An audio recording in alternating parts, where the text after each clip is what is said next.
తెలంగాణలో స్థానిక సమరంపై ఇటు రాష్ట్ర ప్రభుత్వానికి హైకోర్టు బిగ్ షాకే ఇచ్చింది. పూర్తిగా ఇటు ప్రస్తుతానికైతే ఇటు హైకోర్టు ఇచ్చిన స్టే తోటి స్థానిక సమరానికి అయితే బ్రేక్ పడింది. మనకు అందుబాటులో మంచిర్యాల జిల్లా అధ్యక్షులు ఉన్నారు, ఆయన అడుగుదాం. సార్ చెప్పండి, పూర్తి స్థాయిలోనైతే ఈరోజు ఇటు నామినేషన్ల ప్రక్రియను అయితే ప్రారంభించారు. రిజర్వేషన్లో కూడా కొలికి రాలేదు. మరోవైపు 42% రిజర్వేషన్కు సంబంధించి 9వ షెడ్యూల్ను కూడా బ్రేక్ చేసిన పరిస్థితులు ఉన్నాయి. కానీ ఇటు కాంగ్రెస్ పార్టీ నేతలు అయితే ఒకటే చెప్తున్నారు, బీఆర్ఎస్ బీజేపీ పార్టీలు కుట్రలు చేసే అక్కడ బిల్లును పాస్ చేయలేదు, ఇక్కడ హైకోర్టులో కూడా స్టే వచ్చే విధంగా చేశారంటూ కూడా వారు ఆరోపణలు చేస్తున్నారు. వారి ఆరోపణలు మీరు ఏ రకంగా ఖండిస్తున్నారు? జీవో నెంబర్ 9 ఆధారబాధారగా ఇచ్చిండ్రు.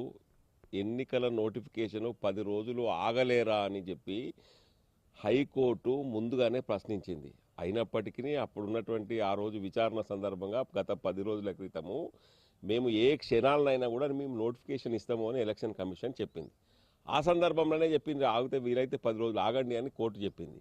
అంటే పరోక్షంగా రాష్ట్ర ప్రభుత్వానికి కోర్టు ముందే చెప్పింది, మీరు ఎన్నికలు ఆపండి అని చెప్పినా కూడా పట్టించుకోకుండా కేవలం బీసీ ప్రజల యొక్క మోసం చేయడానికి, బీసీ ప్రజలను ఏదో మేమేదో రిజర్వేషన్ ఇచ్చినట్టు ఇచ్చి గుంజుకున్నట్టే గుంజుకోవాలనేటువంటి ఉద్దేశంతో రేవంత్ రెడ్డి ప్రభుత్వము ఆధారబాధాగా మన జీవో నెంబర్ 9 ఇచ్చి నోటిఫికేషన్ జారీ చేసినటువంటి తక్షణమే బీసీ జాగృతి ఆధ్వర్యం లోపల రేవంత్ రెడ్డి గారే జీవో ఇష్యూ చేశారు. జీవో నెంబర్ 9 రేవంత్ రెడ్డి సామాజిక వర్గానికి చెందినటువంటి నాయకులందరూ జీవో నెంబర్ 9ను రద్దు చేయాలని కోర్టుకు పోతారు.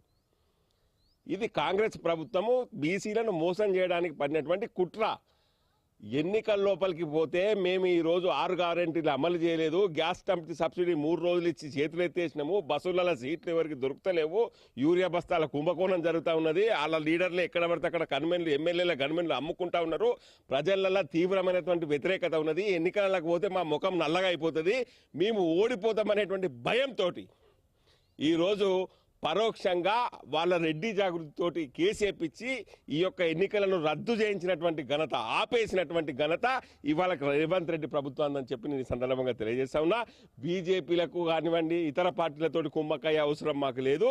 మేము స్వంతంగా ఇప్పటి కూడా కట్టుబడి ఉన్నాము. 42% బీసీలకు రిజర్వేషన్ వేయడానికి, మైనార్టీల పేరు ఊసెత్తకుండా 42% రిజర్వేషన్ ఇవ్వండి, తక్షణం అమలు చేయడానికి భారతీయ జనతా పార్టీ సిద్ధంగా ఉన్నదని చెప్పి ఈ సందర్భంగా బల్ల గుద్ది చెప్తా ఉన్నాం. అంటే ఇప్పుడు కాంగ్రెస్ పార్టీ నేతలు ఒకటే చెప్తా ఉన్నారు, ఇక్కడనేమో ఇటు బీఆర్ఎస్ ప్రతిపక్షంలో ఉన్న బీఆర్ఎస్ పార్టీ బీజేపీ పార్టీ 42% రిజర్వేషన్కి ఏమో మద్దతు తెలిపింది.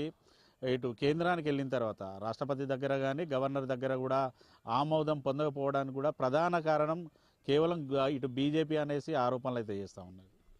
రాష్ట్రపతి దగ్గర ఆమోదం చెప్పాలన్నా వద్దా అని భారతీయ జనతా పార్టీ జాతీయ అధ్యక్షుడు జేపీ నడ్డా గారి అభిప్రాయాన్ని అడిగిన తర్వాత రాష్ట్రపతి గారు నిర్ణయం తీసుకోరు.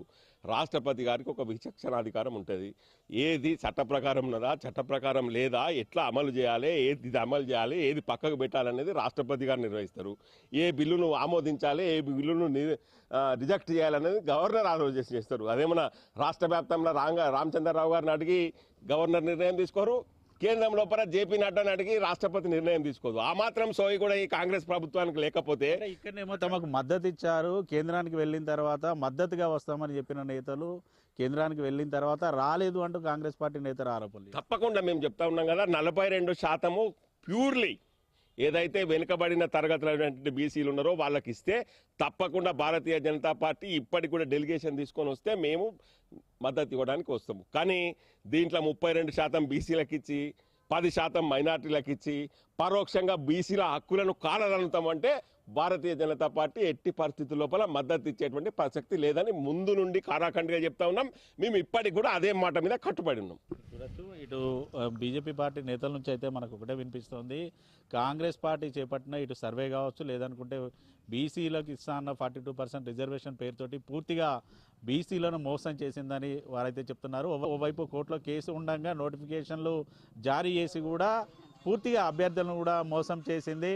ఇది ముందుగానే పూర్తి స్థాయిలో ఈ ఎన్నికలు జరగవని తెలిసి కూడా కావాలనే ఇటు బీజేపీ పార్టీతో పాటు బీఆర్ఎస్ పార్టీల మీద నిందలు మోపడానికే ఇటువంటి కుట్రలు కాంగ్రెస్ పార్టీ పండిందని వారైతే చెప్తున్న పరిస్థితులు అయితే ఉన్నాయి. ఖచ్చితంగా 42% బీసీలకు మాత్రమే రిజర్వేషన్ కల్పిస్తామంటే కూడా బీజేపీ పార్టీ కూడా మద్దతు చెప్తుంది. 32% ఇటు బీసీలకు రిజర్వేషన్ కల్పిస్తూ మరో 10% మైనార్టీలకు కల్పిస్తే మాత్రం తాము సహించేది లేదు. ఇటు ఈ బీసీ రిజర్వేషన్ సంబంధించి తాము పూర్తి స్థాయిలో మద్దతు కూడా ఇవ్వమంటూ బీజేపీ పార్టీ నేతలు అయితే చెప్తున్న పరిస్థితులు ఉన్నాయి. Video journalist Ramesh Srinivas, I news, Mancherial జిల్లా నుండి. మొత్తానికి తెలంగాణ రాష్ట్ర వ్యాప్తంగా బీసీలు కథ